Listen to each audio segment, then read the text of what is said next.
আপনার যদি ডিজিটাল মার্কেটিংয়ে একটুও ইন্টারেস্ট থাকে তাহলে আপনি রিটার্গেটিং অথবা রিমার্কেটিং এই শব্দ দুইটা মাস্ট শুনছেন। সো আজকের ভিডিওতে আমরা শিখবো রিটার্গেটিং কি, রিটার্গেটিং করার জন্য কেমন টেকনোলজি ব্যবহার করা হয় অ্যান্ড রিটার্গেটিং কিভাবে করে। সো চলেন শুরু করি।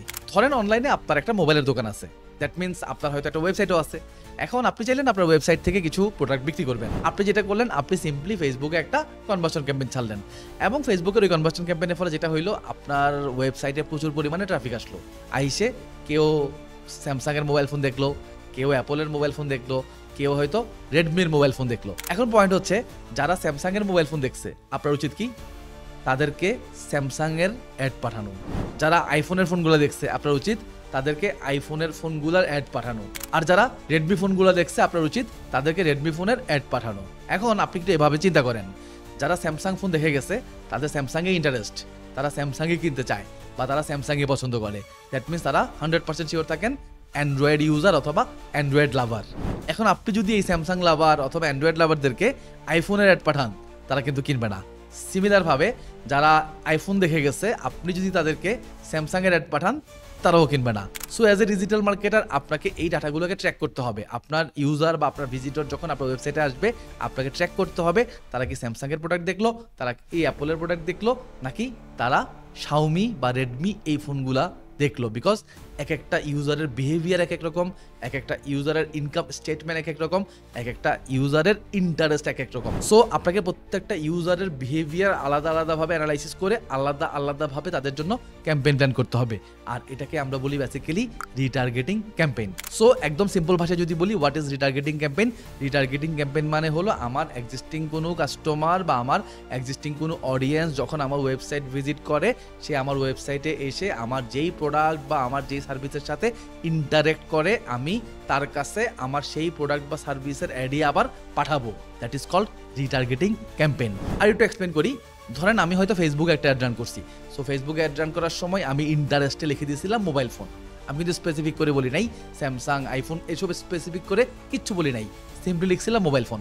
সো দেখা গেছে আমার কোনো ইউজার যার মোবাইল ফোনে ইন্টারেস্ট আছে বা সে একটা মোবাইল ফোন কিনতে চাচ্ছে, সে আমার ওয়েবসাইটে আসছে, দেন সে নিজে ডিসিশন নিছে যে সে স্যামসাং দেখবে। তার মানে কি, আমি প্রথমবার তাকে টার্গেট করছিলাম।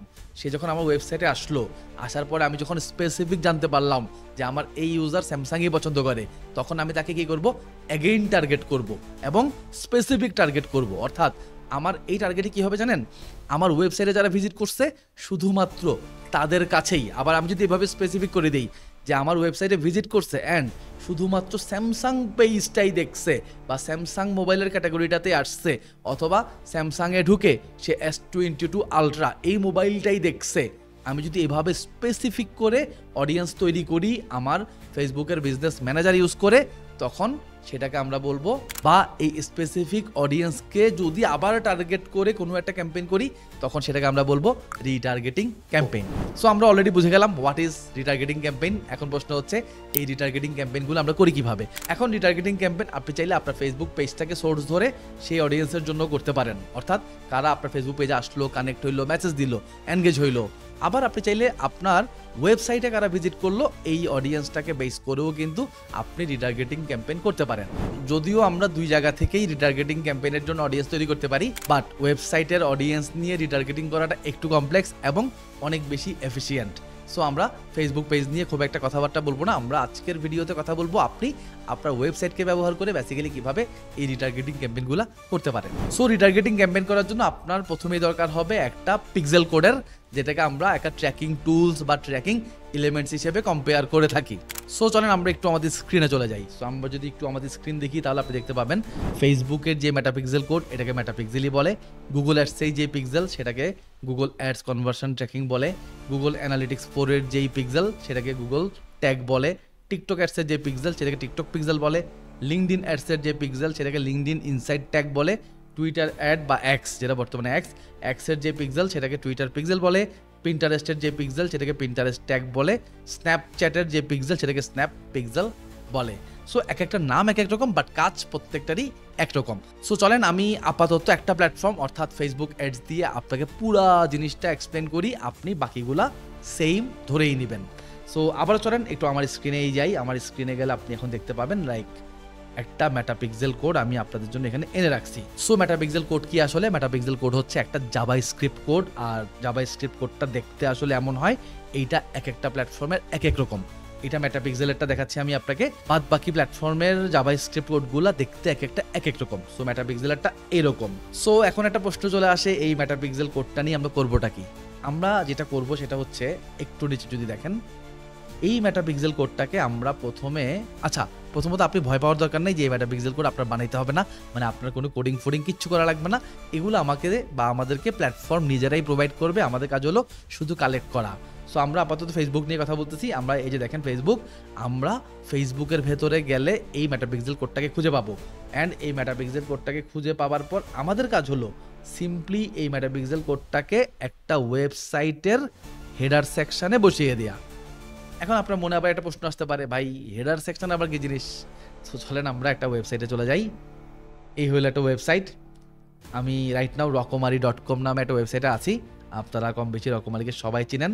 সো খেয়াল করেন, রকমারির ওয়েবসাইটে 3টা পার্ট আছে বা 3টা সেগমেন্ট আছে। একটা হচ্ছে হেডার, এই হচ্ছে হেডার। এই যে দেখেন উপরের সেগমেন্টটা হেডার, আর নিচে যেটা আমি এখন স্ক্রল করব সেটাকে বলে বডি, আর একদম নিচে চলে গেলে আপনি পাবেন ফুটার। এই হচ্ছে বেসিক্যালি ফুটার, এই হলো ফুটার, আর উপরের সেগমেন্টটা হলো হেডার।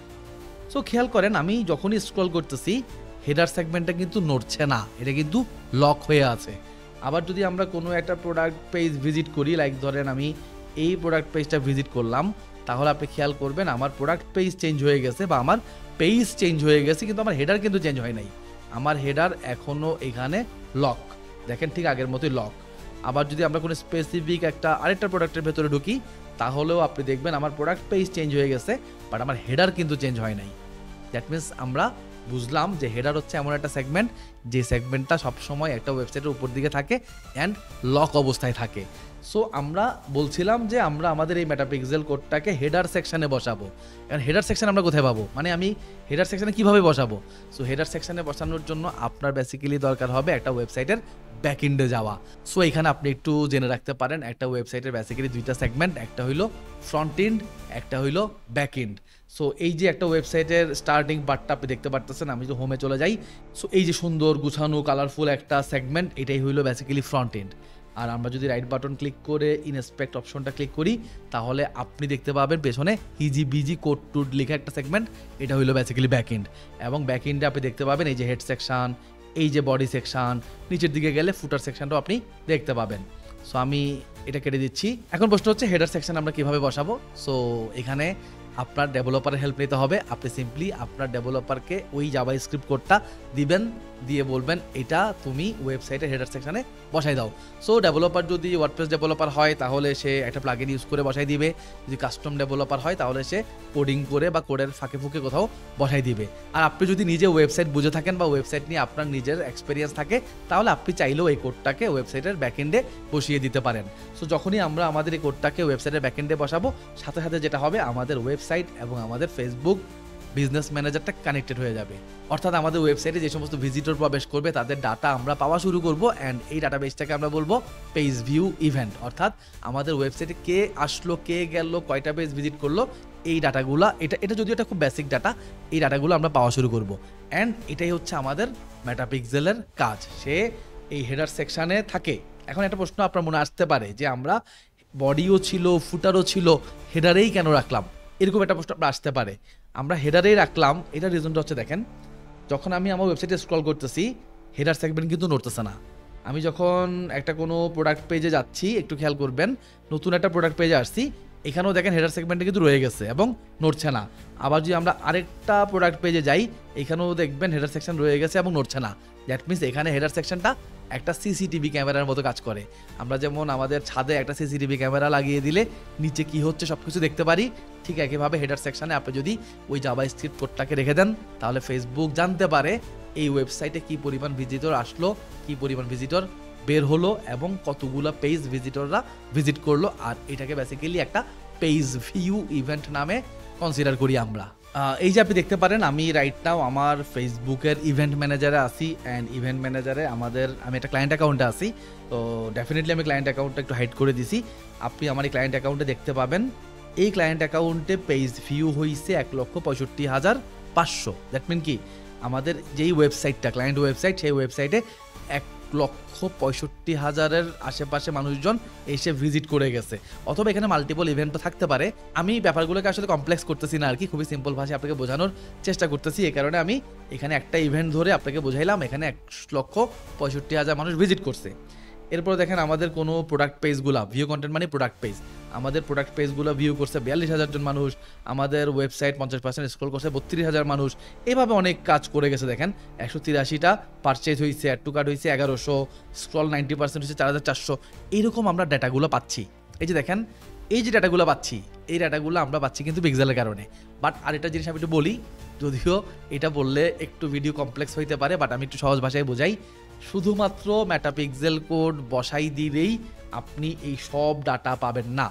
আপনি মেটাপিক্সেল কোড বসাইলে শুধুমাত্র এই ডাটাটা পাবেন যে আমার পেজ ভিউ হয়েছে এতটা, অর্থাৎ সহজ করে বললে আমার ওয়েবসাইটে ট্রাফিক বা ভিজিটর বা ইউজার আসছে এতজন। আর বাদ বাকি ইভেন্ট, এগুলোকে আমি ইভেন্ট মানে এগুলোর নাম আসলে ইভেন্ট, আমি জানি হয়তো আপনি বুঝবেন বা বুঝবেন না, বাট মনে করেন আর বাদ বাকি ট্র্যাকিং ডাটাগুলো পাওয়ার জন্য, সহজ ভাষায় বোঝাচ্ছি, আর বাদ বাকি ট্র্যাকিং ডাটাগুলো পাওয়ার জন্য আপনাকে ওই ওয়েবসাইটটাকে ট্র্যাক করতে হবে। আর ওয়েবসাইটের এই ট্র্যাকিংয়ের ব্যাপারটাকে আমরা বলি ইভেন্ট ক্রিয়েট করা। সিম্পল ভাষায় বোঝানোর চেষ্টা করলাম। তো আপনি যদি এই বাদ বাকি ইভেন্টগুলোও তৈরি করে দেন তাহলে এই ইভেন্টের ডাটাগুলোও পাবেন। এছাড়া আপনি যদি আদার্স আরও কোনো ইভেন্ট তৈরি করে দেন, মানে আরও কোনো ধরনের ট্র্যাকিং সিস্টেম রেডি করে দেন, তাহলে আপনি ওই ট্র্যাকিংয়ের বা ইভেন্টের ডাটাগুলোও আপনার এই ড্যাশবোর্ডে পাওয়া শুরু করবেন এবং ইন ফিউচারে আপনি এদেরকে রিটার্গেট করতে পারবেন। আমরা শুরুতেই বলতেছিলাম হোয়াট ইজ রিটার্গেট, কীভাবে রিটার্গেট করবেন। ফর এক্সাম্পল আমাদের ওয়েবসাইটে অ্যাড টু কার্ট করছে 1100 জন মানুষ। এখন এই 1100 জন আসলে কারা? এই 1100 জন হচ্ছে তারা যারা আমাদের প্রোডাক্টের প্রতি ইন্টারেস্ট রাখে, তারা আমাদের কোনো একটা প্রোডাক্টের প্রতি ইন্টারেস্ট রাখে বলেই ফেসবুকে আমাদের অ্যাড দেখে অথবা সরাসরি আমাদের ওয়েবসাইটটা সার্চ করে আমাদের ওয়েবসাইটে এসে একটা প্রোডাক্ট পেজ ঘেটে ঘেটে সেই প্রোডাক্টটাকে অ্যাড টু কার্ট করছে। দ্যাট মিনস সে একটা মিনিমাম এফোর্ট কিন্তু আমাদের ওয়েবসাইটে দিছে। আর সে এই এফোর্টটা কেন দিছে? বিকজ ওই প্রোডাক্টে তার ডেফিনেটলি ইন্টারেস্ট আছে বলেই দিছে। সো আমরা ধরে নিচ্ছি যারা অ্যাড টু কার্ট করে তাদের অনেক ইন্টারেস্ট থাকে প্রোডাক্ট কেনার প্রতি, বাট কোনো একটা কারণে সে হয়তো প্রোডাক্টটা না কিনে বেরিয়ে চলে গেছে। সো অ্যাজ এ মার্কেটার আমাদের কাজ কি? আমাদের কাজ হলো এই অ্যাড টু কার্টের যে অডিয়েন্স বা এই অ্যাড টু কার্টের যে মানুষগুলো আছে তাদেরকে নিয়ে একটা অডিয়েন্স বানানো। আর এই ধরনের ডাটা কালেক্ট করে অডিয়েন্স তৈরি করাকে বলে বেসিক্যালি কাস্টম অডিয়েন্স। আমরা আরেকটা কোনো ভিডিওতে কাস্টম অডিয়েন্স বানানো শিখবো। সো কাস্টম অডিয়েন্স তৈরি করার পর আপনি বেসিক্যালি যেটা করতে পারবেন, এই 1100 জনকে রিটার্গেট করতে পারবেন। আবারও বলতেছি রিটার্গেট, বিকজ এখন আপনার অ্যাড যাবে স্পেসিফিক এই 1100 জন মানুষের কাছেই। সো এই ছিল বেসিক্যালি আমাদের ওভারঅল আজকের ভিডিও টপিক। আজকের এই ভিডিওতে আমরা বোঝার চেষ্টা করছি ফেসবুক অ্যাডস অথবা গুগল অ্যাডস বা যে কোনো অ্যাডসে রিটার্গেটিং ব্যাপারটা কি। রিটার্গেট করার জন্য আমাদের টুলসের দরকার পড়ে। লাইক আমি আপনাকে এখানে একটা জাভাস্ক্রিপ্ট কোড দেখাইছি বা একটা পিক্সেল দেখাইছি অথবা একটা ইভেন্ট ম্যানেজার দেখাইছি। সো এরকম ছোটোখাটো কিছু টুলসের আমাদের দরকার পড়ে, কিছু ট্র্যাকিং কোডের আমাদের দরকার পড়ে। অ্যান্ড এই কোডগুলোকে আমাদের ওয়েবসাইটের সাথে আমাদের কানেক্ট করার প্রয়োজন হয়। যদি আমরা আমাদের ওয়েবসাইটের সাথে আমাদের এই ট্র্যাকিং কোডগুলোকে কানেক্ট করতে পারি তাহলে আমাদের ওয়েবসাইট থেকে ডাটা পাস হয় আমাদের স্পেসিফিক ওই প্ল্যাটফর্মের ম্যানেজারে। অ্যান্ড ওই ম্যানেজার থেকে আমরা দেখতে পাই কি পরিমাণ অডিয়েন্স আমাদের ওয়েবসাইটে কি করতেছে এবং সেই স্পেসিফিক মানুষগুলোকে নিয়ে আমরা চাইলে অডিয়েন্স তৈরি করতে পারি।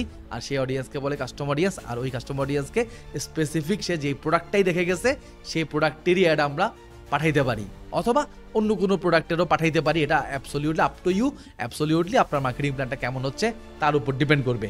আরেকটা জিনিস আমি একটু ছোট্ট করে আপনাকে দেখাই, সেটা হচ্ছে আপনি পেজ ভিউ ইভেন্টটা তো জাস্ট সিম্পলি আপনার পিক্সেল কোডটা ওয়েবসাইটে বসাই দিলেই চলবে। বাট বাদ বাকি ইভেন্টগুলোর মধ্যে কিছু কিছু ইভেন্ট আপনি চাইলে ফেসবুকের বিজনেস ম্যানেজারকে বা এই ইভেন্ট ম্যানেজারকে ব্যবহার করেই করতে পারেন। বাট আপনি যদি আপনার এই ট্র্যাকিং সিস্টেমকে আরও অর্গানাইজ করতে চান, আপনি যদি আপনার এই ট্র্যাকিং সিস্টেমকে আরও পাওয়ারফুল করতে চান, তাহলে আপনাকে যেটা করতে হবে সেটা হচ্ছে এই ফেসবুক এবং ওয়েবসাইটের মাঝখানে জিটিএম অথবা গুগল ট্যাগ ম্যানেজার নামে আরেকটা টুলসকে আনতে হবে। অর্থাৎ আমাদেরকে গুগল ট্যাগ ম্যানেজারের হেল্প নিতে হবে।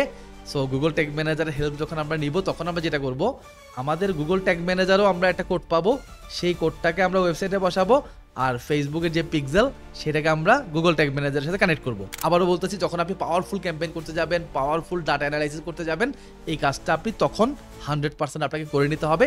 বাট আমাদের আজকের ভিডিওর অবজেক্টিভ এটা না যে জিটিএম কি বা কীভাবে পাওয়ারফুল করব আমরা ট্র্যাকিংকে, এটা মোটেও আমাদের অবজেক্টিভ না। আমাদের আজকের টপিক হচ্ছে বেসিক্যালি রিমার্কেটিং ক্যাম্পেইন কি জিনিস, পিক্সেল কি জিনিস, এটা দেখতে কেমন, এটা বিহেভ করে কিভাবে। আমরা বেসিক্যালি আমাদের আজকের এই ভিডিওর মাধ্যমে এই বেসিক জিনিসটুকু বুঝলাম। আমি 1 বাই 1 ভিডিও নিয়ে আসবো আপনাদের জন্য। আপনারা কমেন্টে জানাতে পারেন যে আপনাদের কি কি টপিক নিয়ে আসলে জানার ইচ্ছা আছে, আমি খুব চেষ্টা করব সেই টপিকগুলো কভার করার। আর আপনি যদি আমাদের চ্যানেলে নতুন হয়ে থাকেন একটা সাবস্ক্রাইব দিয়ে দিতে পারেন, আর যদি পেজে ভিডিও দেখে থাকেন তাহলে একটা লাইক বাটনে ক্লিক দিলেও দিতে পারেন। ভবিষ্যতে আমার ভিডিওগুলো আপনার কাছে পৌঁছে যাবে আর কি। সো এনিওয়ে, আমরা নেক্সট আবার আসবো ইনশাল্লাহ নতুন কোনো টপিক নিয়ে। ততক্ষণ পর্যন্ত ভালো থাকবেন, বিদায় নিচ্ছি, আল্লাহ হাফেজ।